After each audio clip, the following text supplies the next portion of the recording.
ating Fun Saturday Live.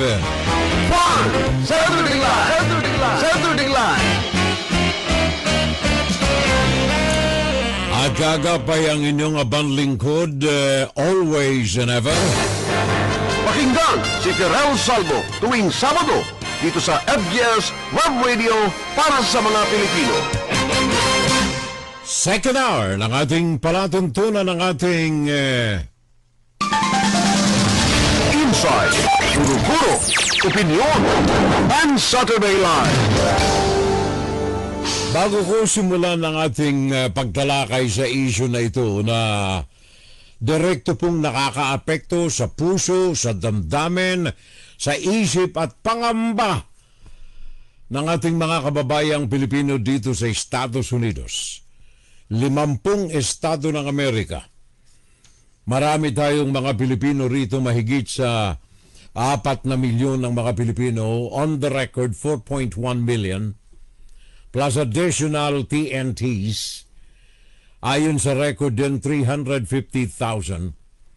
Pero ang lahat ng mga ito'y kinakalembang ng takot dahilan sa mga false alarms at mga Donald Trump haters na nagpapakalat, nagpapalaganap ng takot, anxiety sa mga Pilipino. Wag na yung ibang lahi. Problema nila yan.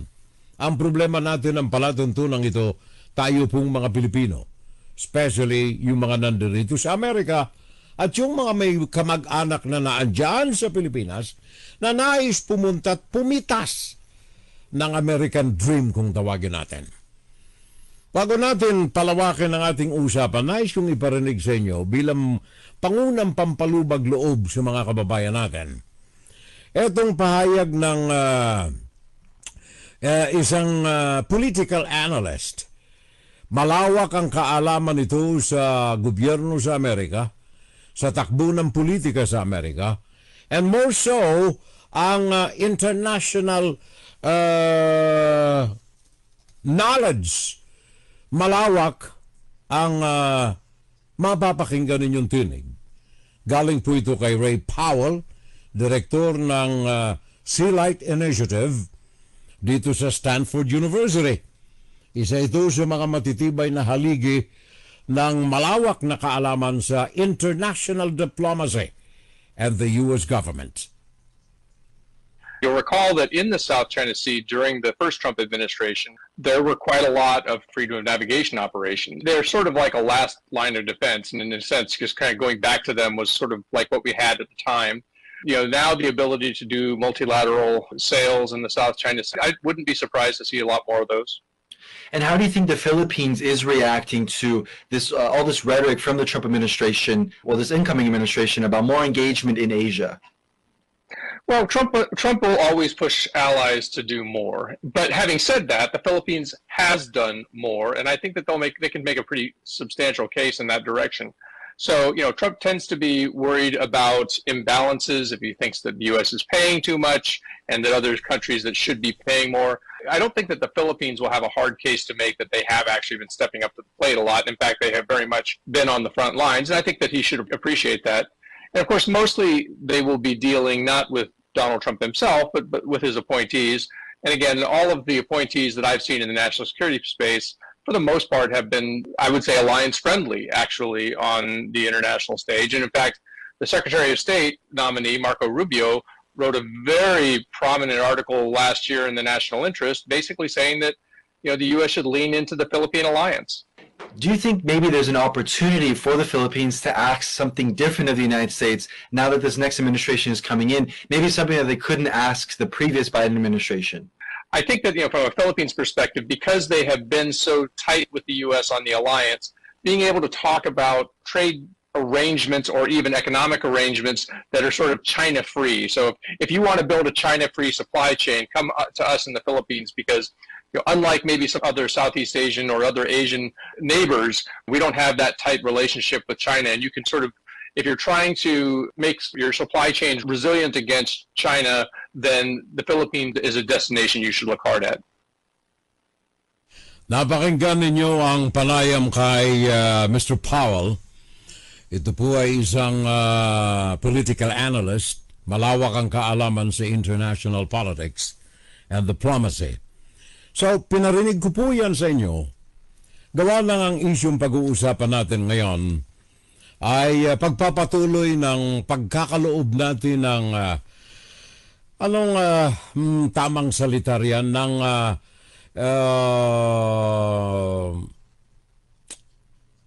damdamin na makapagpapahupa ng takot, anxiety, fear among Filipinos.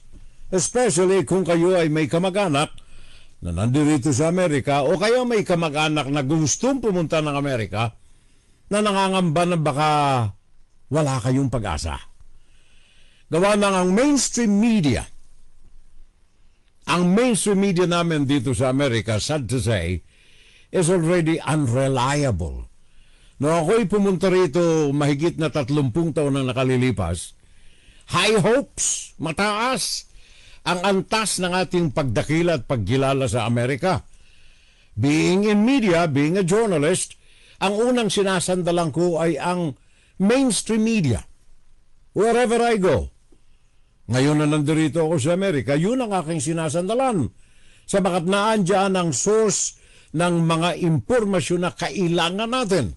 Mapagpayaman natin ang sarili natin and to be assimilated, mapabilang, mapaisa, magkaroon ng parehong pananaw sa atin at natin sa iba.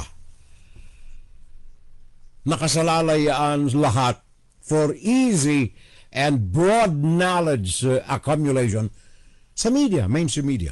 Kaya lamang, kung ang pinag-uusapan dito simula nung naupo si na Clinton, from the period of Clinton hanggang Obama, tumindi ang pagiging addicted ng mga tao sa kanilang mga political parties, particularly ang Democratic Party. Kaya ngayon makikita ninyo halos lahat, with the exception of Fox News, which is trying to be in the level of fair, valued information dissemination. All the rest, kapag politika ang kanilang ibinabalita o pinag-uusapan, bias ang mga ito eh. Mainstream media. In fact, ano ang nangyari?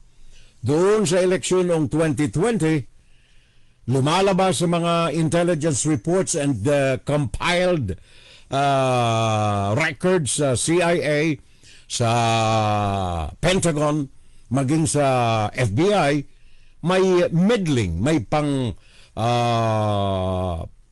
pakikialam ang Russia, ang Iran, at ang China sa nakalipas na eleksyon.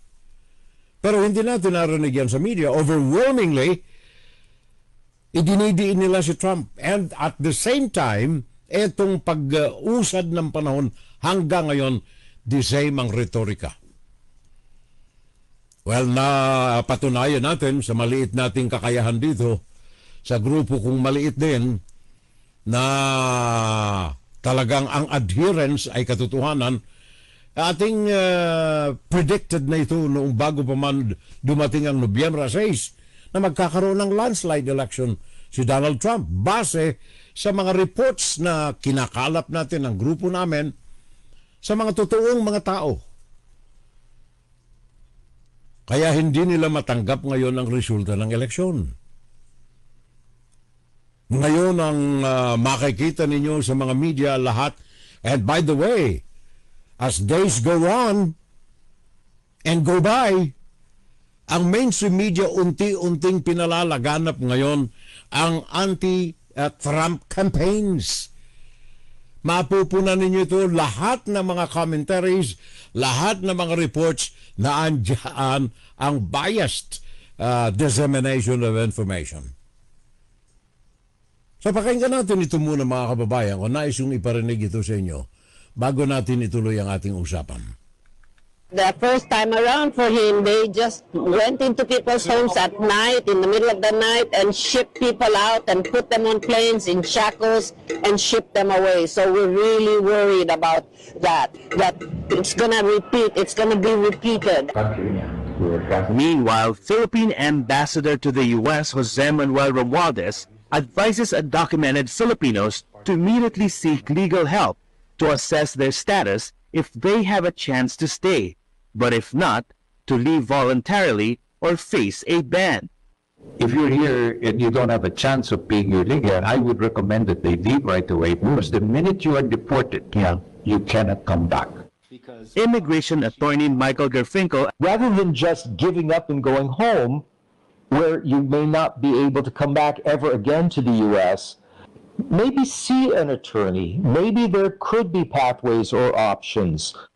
U.S. President-elect Trump has picked former acting director of Immigration and Customs Enforcement Tom Homan to be in charge of the country's borders in his new administration. Homan said he would prioritize deporting immigrants in the United States illegally who pose threats to public safety and national security, as well as employers who hire immigrants without legal status. He stressed that military would not be rounding up and arresting undocumented immigrants. Rather, ICE agents would execute Trump's plans in a humane manner. Don Tagala, ABS-CBN News, New York. Thank you. Maraming salamat, Dan. So, apat na tinig ang napakinggan ninyo. Unang-una, tinig po yan ng Pilipina. Doon sa California, na sumama sa rally. Kung ba pakikinggan ninyo ang kanyang tono, nakatatakot, di ba? Pakinggan natin ulit. Bahagi na kanyang sinabi. The first time around for him, they just went into people's homes at night, in the middle of the night, and shipped people out and put them on planes in shackles and shipped them away. So we're really worried about that it's going to repeat, it's going to be repeated. Nakita ninyo. Fear-mongering, planting anxiety sa mga Pilipino. Mantakay mo, pupusasan ka, hating gabi, papasukin ka sa loob ng bahay, kakalagdarin ka, pupusasan ka, ilalagay ka sa aeroplano, itatapon ka sa Pilipinas. Pilipina yon. Ano nga ba talaga ang katotohanan? Ano ang sabi ng ating Ambassador Romualdez? Sabi niya, umuwi na kayo kung kayo ay talagang illegal, pero wala kayong kasiguruhan na maproseso na maging legal ang paninirahan sa Amerika, umuwi na. Well, logically, yes. Sabi ni Garfinkel, bago kayo umuwi, sabagat pag kayo pinauwi, talagang hindi na kayo makababalik. Pinatapon kayo eh. Sabi ni Garfinkel, humingi kayo ng tulong sa abogado. At sabi ng ating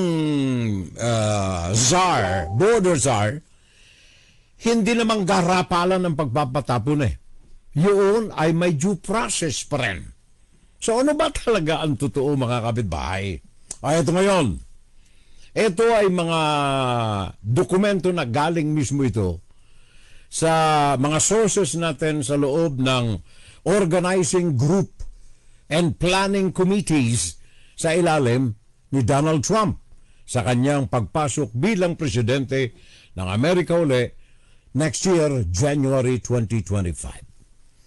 Meron pong programa sila dito sa immigration. Although totoo yung mga sinasabi nila, mass deportation, hindi ho nakatumbok ang mga Pilipino roon. Pakinggan ninyo maigi ang mga susunod na sasabihin natin. I am not trying to give you a false hope. Sinasabi ko lamang at sasabihin ko dito ang mga totoo. Nang sa ganon, kung tayo'y sabit tayo. Kung hindi, okay, good. Thank you, God. Merong Project 2025 ang Republican Party.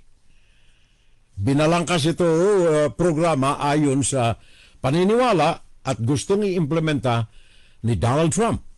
Project 2025.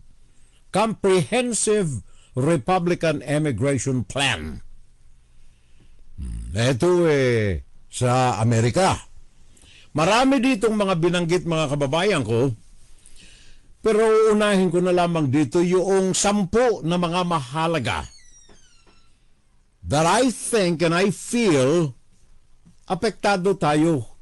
Mga Pilipino na nais na maging Amerikano, mga Pilipino na nais pumunta rito, mga Pilipino na mga Amerikano na dito sa Amerika. Ano ang mga puntos na priorities? Tandaan ninyo, we have 13.4 million na illegal sa Amerika.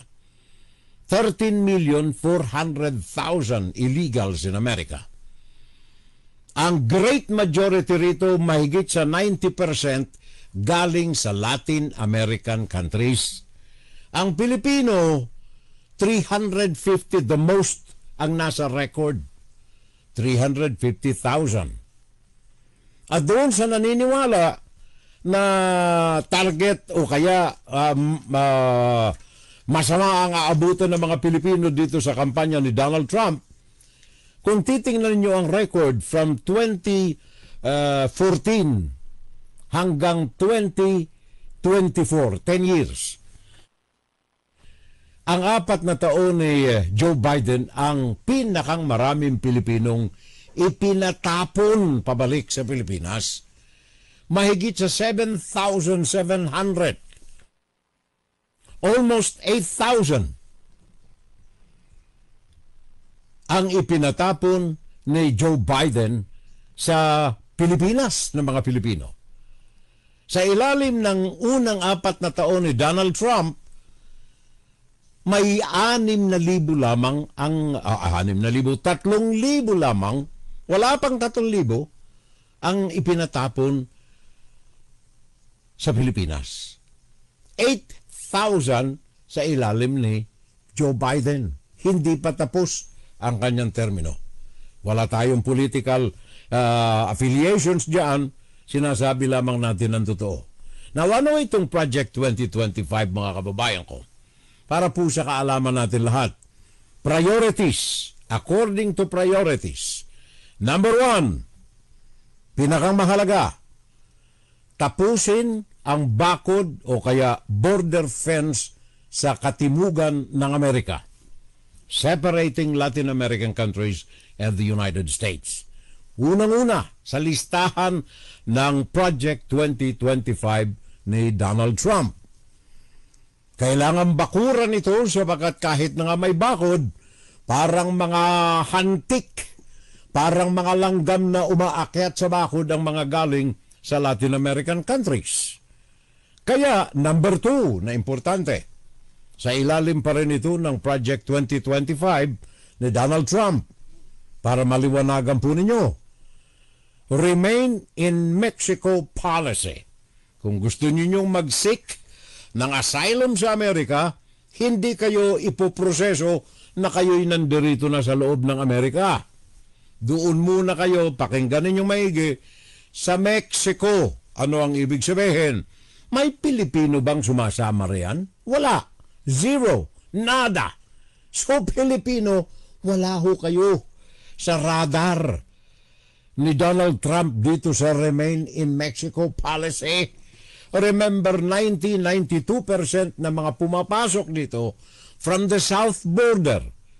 Kaya number 2 sa Project 2025 na Donald Trump, Remain in Mexico policy. Nais ninyong pumasok sa Amerika na maging legal through asylum? Diyan muna kayo habang pinoproseso ang inyong mga dokumento. Pangatlo, expand the expedited removal. Palawakin pa ang pagpapatapon ng mga nandirito na sa Amerika. Sino sila? Number 1, eto yung mga kriminal. Eto yung mga may record. Eto yung lahat ng mga lumabag sa batas sa Amerika.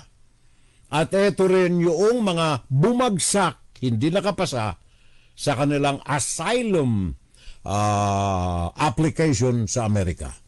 Yan ang expand expedited removal.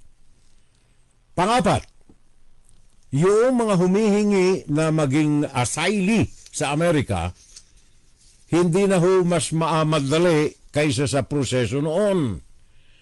Yung criteria for asylum sa Amerika, yung mga requirements will be specific. Kailangan yung mga ebidensya ninyo ay authentic. Ito ay bubusisiin ng gusto ang mga papel na sumusuporta ng inyong asylum application. Panglima, hindi na pwede yung catch and release dito sa Amerika. Again, uulitin ko, from number 1 to number 5, itong panglima, ang tinututukan nito yung 92% na mga illegal sa Amerika na pumasok sa south border. Paano makikilala? Sa mga mukha lamang, alam mo na kung saan galing ang mga ito. So, sabi dito sa Project 2025 on immigration ni Donald Trump, tapos na ang catch and release. Ang kanilang gagawin, catch and deport. Pag nahuli kayo, hindi kagaya ng ginawa ngayon ni Joe Biden, kaya naglipa na itong mga illegal dyan sa Central Park. Naglipa na ang mga illegal dyan sa Times Square. Naglipa na dyan sa Chicago, dyan sa California. Lumaganap ang criminalities dahilan dito sa catch and release na policy ni Joe Biden. Tapos na yan sa ilalim ni Donald Trump. Number 6, daragdagan ang mga border patrols. Kaya magkakaroon ng hiring employment opportunities kung gusto ninyo na magkaroon ng trabaho bilang mga border patrol. Increase hiring of border patrol staff. And then, eto ginagamit ito ngayon, ha? Ginagamit ito ng mga fearmongers, yung mga nananakot, maging tayong mga Pilipino, ng kapwa Pilipino, tinatakot na huhulihin kayo ng militar. Isasalaksa kayo sa military jeep, itatapong kayo sa loob ng eroplano na kayo ay nakaposas at goodbye na kayo sa Amerika. Deployment of the military to the border. Well, eto po ay liliwanagin ko sapagkat sabi ko na nga, ginagamit itong issue ngayon na mga nagkakalat ng pananakot. Napakinggan ninyo yung babae, Pilipina yon, California. Pupuntahan kayo sa hating gabi sa bahay ninyo, kakalad ka rin kayo sa labas, pupusasan kayo, sakay kayo sa aeroplano at pitatapong kayo. Ngayon naman ang pananakot military. Huhulihin kayo, ganyan ang proseso. Well, liliwanagin po natin ito. According to Project 2025, yes, it is true. Gagamitin ng military. Pero ang paggamit po ng military, walang actual na physical participation sa apprehension. No physical participation in the apprehension and deportation of illegal immigrants. Ano ang trabaho? Sila po ay mga special assignments like yung construction ng mga surveillance and logistics equipment required in the implementation of illegal immigration deportation. So gagamitin sila sa mga espesyal na mga proyekto, surveillance, construction, yung engineering ng militar, yun sila ang assignment. And then, isa pa sa mga proyekto ng Project 2025, ang implementasyon ng Third Country Agreement. Mangangalap ang gobyerno ng Amerika ng Department of Homeland Security ng mga bansa, kooperasyon ng mga bansa, particular again, Latin American countries, kung pwede silang mag-host o kaya tirhan ng mga nahuhuli na ito na nais mag-apply ng asylum while the process is ongoing. So for example, may 100 dito mga asylee applicants. Walang mapuntahan, ayaw tanggapin ng Mexico, ayaw ng kung saan. Kunyari Brazil gusto na magkoopera sa Amerika. Okay, padala ng Amerika yung mga asylum seekers na ito 100 doon sa Brazil. Ano naman ang tatanggapin ng third country na ito? Magkakaroon sila ng maluwag na trade agreement and other aid incentives, mga tulong ng Amerika sa mga bansa na ito. Yan sa ilalim ng third country agreement. Also, number 10, extreme vetting program. Kung kayo ay nasa proseso ng asylum again, mahigpitan na ang pagbusisi sa mga papeles na yaan. Papeles, busisi. And, panghuli, marami ito pero ito na muna, 11. Tatapusin na yung birthright citizenship. Ano itong birthright? Ito po yung mga hindi lang kasi ito galing dito sa Latin countries May mga nahuli rito from China. May mga nahuli rito from Middle East. Mga Indians. Mga kung saan-saan. Pumapasok sila through airports and south border as tourists. Pagkatapos na nasa Amerika, ipanganganak dito yung kanilang ipagbubuntis. Dahilan sa pagpinanganak dito sa batas ng Amerika sa kasalukuyan, American citizen na ito. Etong issue na ito ay inabuso ng marami.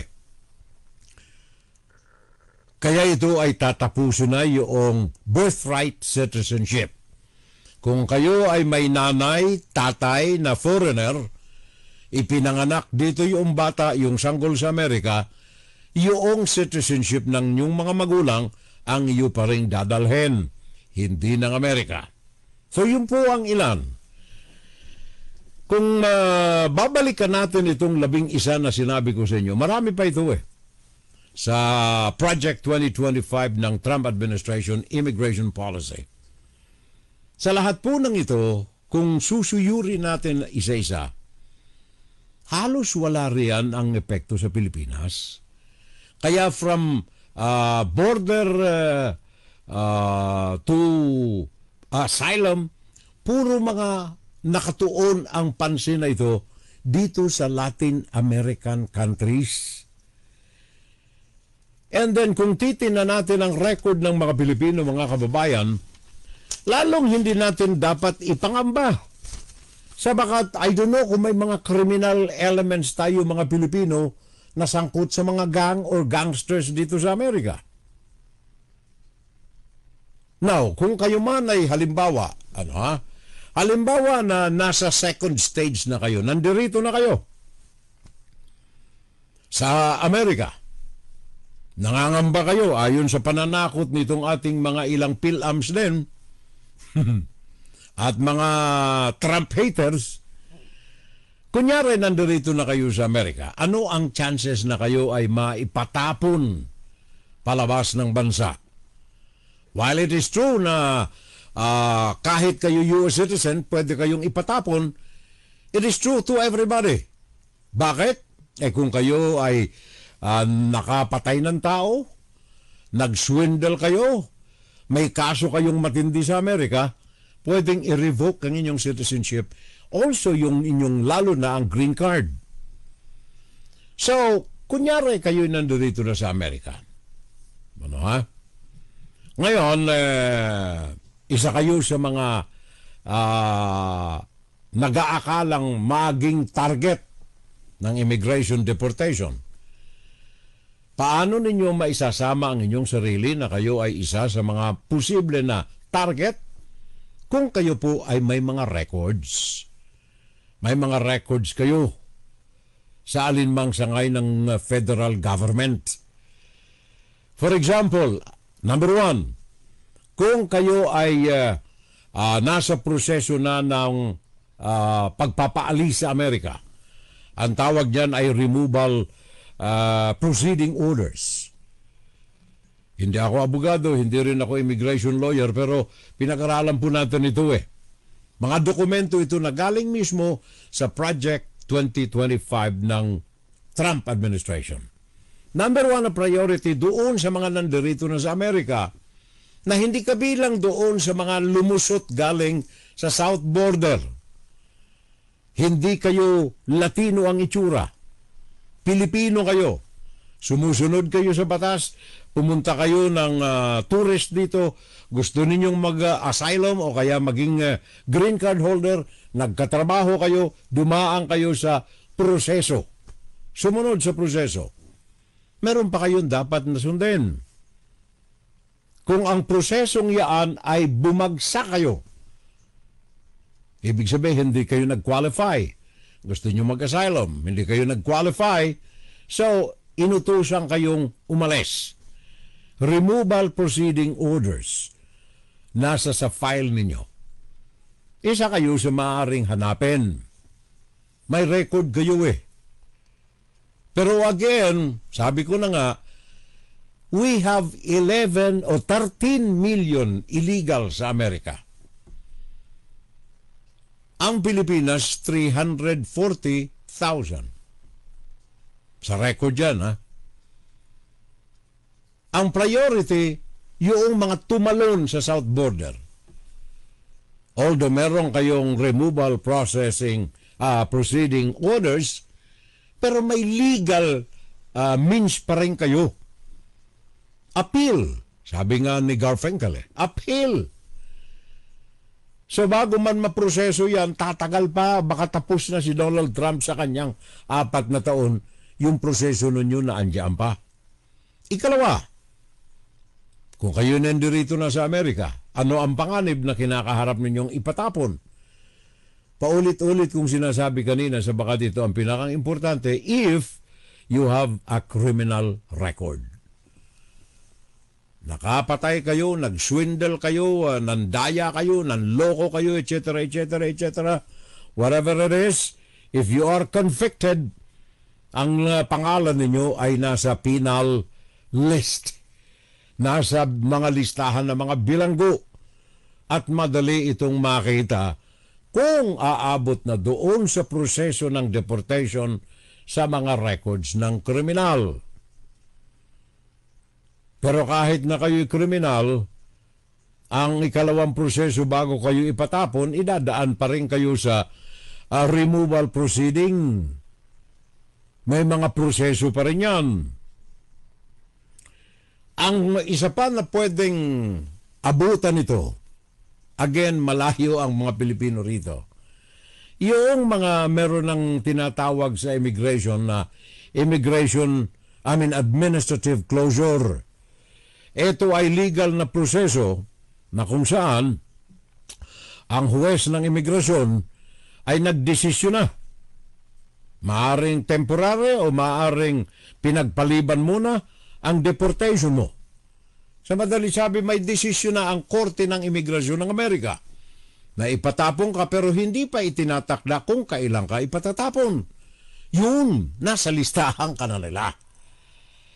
And of course, yung pang-4, kung na-deny, lalong higit itong mga na-deny, ng inyong proseso, especially yung asylum. Kung kayo ay na-deny, ang tawag nila rito denial of immigration benefits. Kung nakatanggap kayo nito, alin lang mga ito? Kunyari, nag-apply kayo sa ano ang mga immigration benefits? Visa application. Nag-apply kayo ng visa. Nandirito kayo sa Amerika. Na-deny yung visa ninyo. So nag-TNT kayo. Yung. Isa kayo sa mga may records sa immigration.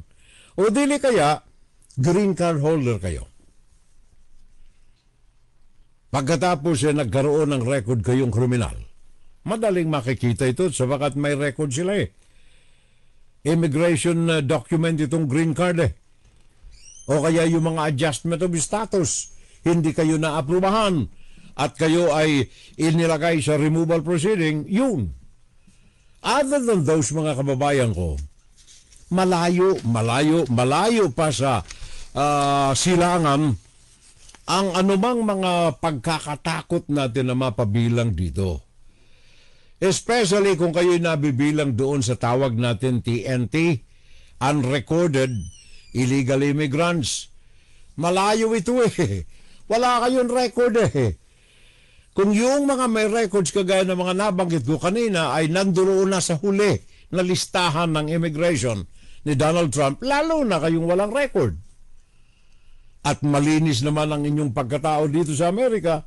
Nagtrabaho kayo, kahit TNT kayo, trabaho rito, trabaho roon. Huwag kayong mag-alala, relax lang. Ang ikatakot ninyo ang inyong kapwa TNT. Kagaya yung mga naririnig natin sa mga YouTube, kagaya yung mga napapanood natin sa TV ng mga nagpapa-interview, doon kayo matakot sa mga kapwa ninyo TNT. Sino itong mga ito? Dalawang klase kasi ang TNT natin dito eh. Yung tago ng tago at saka yung kalibapi. Makapili. Alam niyo ang ibig kong sabihin. Yung isa, TNT, tago ng tago. Sila yung mga maayos natin mga Pilipino na gusto makasungkit ng American Dream. So kahit na walang papeles, trabaho pa rin. Ngayon, umiilag sila sa mga TNT rin. Sino sila? Ito yung mga makapili. Ano ang ibig sabihin ng TNT sa kanila? Turo ng turo. Diyan sa Canada, meron din dyan eh. Pagkakaalam ko eh. Sa London, meron din. Sa United Kingdom, may mga TNT rin doon. Turo ng turo. Dito sa Amerika, meron din. Meron din na pag-initan ka. Sabagat nangutang sa'yo, may trabaho ka, double job ka pa eh, TNT. Yung isa, may papel. Pero naghihirap. Napag-initan ka ngayon. So, ikaw na TNT, binanatan ka ng another side of TNT. Turo ng turo. Doon kayo matakot. Doon kayo matakot sa turo ng turo. Kaya kayong mga kababayan ko rito sa Amerika, relax. Huwag kayong maniniwala sa mga tao na wala nang ginawa kundi manakot, mansira. Iwasan lamang natin yung tinatawag kong accidental discovery. Iwasan natin ito. Ano ito? Violation of American laws, yung mga police records, sabagat may record kayo sa gobyerno. Kung may record kayo sa gobyerno, medyo may tulog tayo riyan. But overall, pinaliliwanag ko po sa inyo ang mga laman nitong Project 2025 ni Donald Trump. Huwag kayong maniniwala sa mga pananakot ng ating kapwa mga Pilipino. Huwag din kayong amistad doon sa other side ng TNT, yung turo ng turo. Ang gawin natin, magpakabutit, magpakatatag lamang tayo. Kailangan natin buhayin ang ating mga pamilya. And don't you worry, as far as Donald Trump is concerned, meron po itong magandang pananaw sa mga Pilipino. Kagaya ng nasabi ko sa inyo mga previous broadcasts natin, dalawang pagkakataon na nakadaupang palad ko personal si Donald Trump no ako'y aktibo sa real estate. Sabagat siya ang isa sa mga mentors ng tamang pamamaraan ng dealing sa real estate business dito sa Amerika. Otherwise, hindi siya magiging milyonaryo sa real estate kung hindi siya marunong. At si Donald Trump, in my personal opinion and knowledge, mabait siya sa mga Pilipino. Ang mga Pilipino ay merong strong and embedded affection kay Donald Trump, especially as President of the United States. Bakit? Napakinggan naman ninyo si Austin, si Powell, napakinggan ninyo ang mga pahayag nila, mahalaga ang Pilipinas sa Amerika, not only to Donald Trump, but to the head of the President of the United States, because Philippines is in a good, excellent location. Tandaan ninyo yung mga transit ng trade, tandaan ninyo yung transit ng goods, tandaan ninyo ang transit ng dollars. In fact, hindi tayo pinangalanan na Pearl of the Orient noong mga panahon kung hindi nasa pinakang magandang posisyon ang Pilipinas. And until now, from president to president to president of the United States, Philippines is considered the most strategic location in Asia sa isang superpower. So kumbaga, dito lamang mga kababayan ko, I don't know kung anong mga salita pa ang kailangan gamitin ko rito para lamang maging kalmado ang kalooban ng ating mga Pilipino. Sabi ko nga kanina, kung titingnan ninyo between Joe Biden and Donald Trump from 2014 to 2024, yung unang 4 na taon ni Donald Trump, 3,000 lamang ang naipatapon ng kanyang gobyerno. Not necessarily siya ang may gawa, but the administration under Donald Trump, 3,000 mga Pilipino sa proseso ng immigration. Well, itong mga ito ay hindi ordinaryo. Sabi ko na nga may criteria. May sa ilalim ng Project 2025, which is a continuation of the first project in 2016, administrasyon ni Donald Trump, pareho. Kung may pangalan ka na nakasulat sa mga records ng federal government, like criminalities, etc., yun. At ito ang mga naipatapon. Sa ilalim ni Joe Biden, 8,000, 10,000. Mali pala ako eh. Tama, 8,000. 8,000 ang ipinatapon sa ilalim ng administrasyon ni Joe Biden until now. Kaya iba ang retorika niya na open border, iba rin ang implementasyon ng immigration. 8,000 pinatapon sa ilalim ni Joe Biden and still going on. Yan ho ang ating nais ipaabot sa ating mga kababayan. And of course, nais kong iparinig sa inyo bago natin tapusin itong bahagi na ito. Etong ilang mga pahayag ng ating mga malawak ang kaalaman sa proseso dito sa Amerika ng immigration, like law professor ng St. Mary's University, Jeff Adicott. Sabi niya, pakinggan na lang natin ito. Siguro mas maliwanag na naiintindihan natin ito. Sandali. Go ahead. The short answer is yes, the president has authority to use the military to a certain degree to assist in his goal of deporting illegal aliens from this country. That authority is limited somewhat by 1878 law called the Posse Comitatus Act. This says that the federal military cannot be used for domestic law enforcement. So in other words, the Posse Comitatus Act does restrict the president to some degree. There are exceptions to the Posse Comitatus Act, however, that have been used many times in the past, and the court has recognized those exceptions, and primarily that deals with support functions. So the president can use the military without violating the Posse Comitatus Act to provide logistical support to domestic law enforcement, and many presidents, Democrat and Republican, over the years have used that clause. So in other words, the military can be used to do transportation, they can be used to supply support activities, they can be used for processing activities, they just can't be directly used to arrest and detain individuals.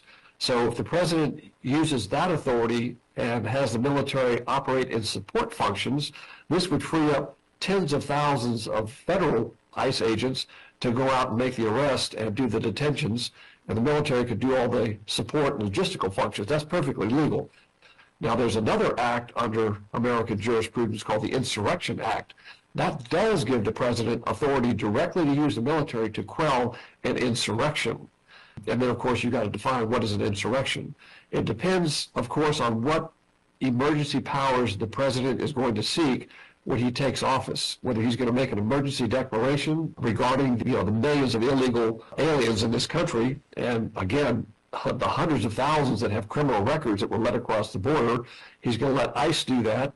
Congress has authorized ICE to do that. They've been doing that for decades. And he'll simply use the military to provide logistical backup, which does not violate any federal law. It does not violate the Posse Comitatus Act, but it would free up tens of thousands of ICE agents from their desk jobs to go out and make the arrest, detain, and transfer out of the country. There you are. Napakinggan ninyo ang pagpapaliwanag ng ating magaling sa larangan ng legal laws. Law professor ng St. Mary's University, Jeff Adicott. Ang paggamit ng military, is it legal na gamitin sa civilian operations like border control? Nauna ko nang pinaliwanag yan kanina pa mga kababayan na yun ay limitado lamang sa mga support groups ang paggamit ng military. Now, kanina sa unang-unang bahagi natin, sinabi ko na maging yung mga Trump haters ng mga Filipino-Americans. Ako'y natatawa sa kanila sapagat ang marami rito hysterical eh. May pinanood nga akong kababayan natin, nagpa-interview dyan sa Pinas. Parang tuliro siya eh. Hindi niya maipaliwanag ng gusto eh. Basta ang kanya ay galit siya eh. Hindi niya matanggap na si Donald Trump ang uuupong presidente next year. Hindi niya matanggap. Kagaya nung narinig niyo yung boses ng babae kanina. Nananakot din. Naku, pag si Trump, gagawin niya na naman ito. Papasukin kayo sa bahay, hating kami. Gigisingin kayo, pupusasan kayo, kakalad ka rin kayo sa kalsada, sakay ng eroplano at tapo na kayo. Filipino-American yan. Ngayon, etong isang maganda ito eh. Isang magaling sa anong tawag niyan, not necessarily tourism, kundi yung mga bansa sa daigdig na pwede ninyong puntahan. Kasi di ba may mga artista rito gusto pag nanalo si Trump, aalis ako sa Amerika, punta ako sa kung saan. May mga Pilipinong ganun din eh. So, naghalongkat ako ng professional na tao sa kanyang malawak na kaalaman on any subject na kailangan ko rito. Nakita ko itong si Armand Arton, founder ng Arton Capital. At sabi niya, well, kung gusto kayong umalis ng Amerika sabagat ayaw nyo kay Donald Trump, meron akong suggestion. Pakinggan natin ito. Pakinggan din ninyo. Right after the election, some Harris voters, Trump haters, and Hollywood celebrities threatened to leave the country. We've heard it all before. In fact, one of the most read stories in the Washington Post after the election was essentially a guide on how to do it.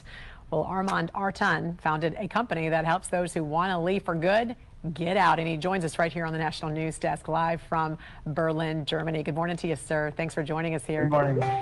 First, thank you for having me. I think the topic is of very relevance in today's world. Searches for leaving the country here in America after Trump won began to trend right after the election. I know you've seen this before. This is nothing new.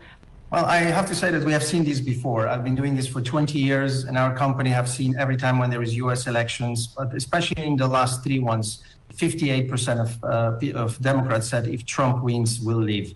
The options are very broad. Europe, I say, as a country, as a continent, is really a destination that Americans love to have a second home and access to a residency and citizenship. Portugal, Greece, Italy, great lifestyle. Dubai has attracted a lot of the ultra-high net worth people around the world in the last post-COVID years with extremely easy way of life, low taxes or no taxes, and very fast procedure to getting a 10-year residence called the Golden Visa.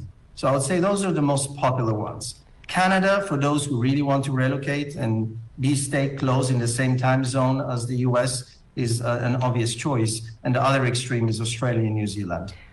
where can your passport take you without requirement of any visa? I see. So it's a very objective. 199 countries, I see. 182 you can access today with the best passport. Ayan, napakinggan ninyo kung saan nyo gustong pumunta.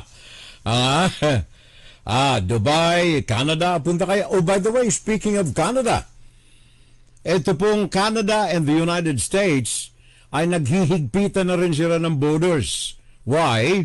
Sabagat yung mga natatakot na TNTs dito sa, not necessarily Filipino, dito sa Estados Unidos, nais nilang tumakas papunta ng Canada. Doon sa Canada, meron din silang illegal immigration problem sa Canada. And vice versa. Yung mga illegal doon sa Canada gustong pumasok sa Amerika bago maupo si Donald Trump. In fact, between the Canada and the United States border, ang nakatalang record dito, March of 2022, yung mga foreign-born sa Canada, not necessarily illegal, foreign-born, 51 million. Tingnan ninyo ang populasyon ng Canada, konti lang yan eh. Yung mga nahuli between the US and Canada border, pakinggan ninyo maigi ha, dito nyo makikita kung saan galing eh. Between Canada and US border, ang nahuli nitong tumalikod na taon lamang, 2023, 14,000 crossing US-Canada border. 14,000. Ngayon, anong nationalities na mga ito? Nako, patay na. Iisa lang ho. Ang pinakang marami, itong 14,000 na ito, isang lahi lamang ito.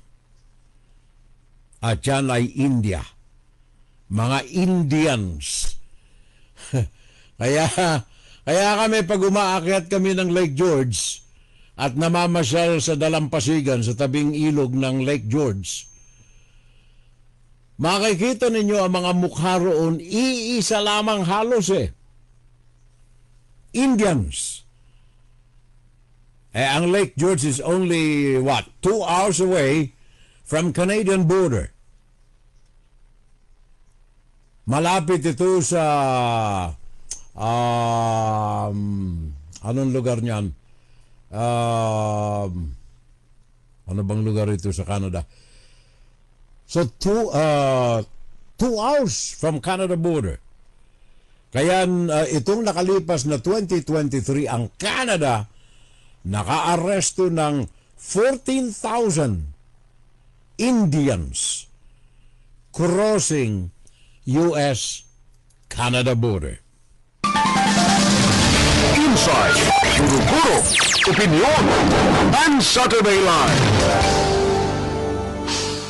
Diyan natin winawakasan mga kapitbahay ang unang bahagi, ikalawang bahagi ng ating Fun Saturday Live. Ang ating adikain dito ay mapanatag ang kalooban ng ating mga mamamayang Filipino, whether kayo'y nandirito sa Amerika o kayo'y nandyan sa ang dakuman ng daigdig, particularly dyan sa Pilipinas, na nangangarap na mga puntaman lamang dito sa Amerika. At kung papalarin, dito na mamuhay. Yan ay pagliliwanag natin sapagat sabi ko na nga kanina, sandamakmak ang mga Trump haters na nagpapakalat ng mga pananakot at lagim sa ating mga kababayang mga Pilipino. Pakinggan si Tirel Salvo tuwing Sabado dito sa FBS Web Radio para sa mga Pilipino. Tama ka rin, paring Nixon. Buffalo. Yan ang hangganan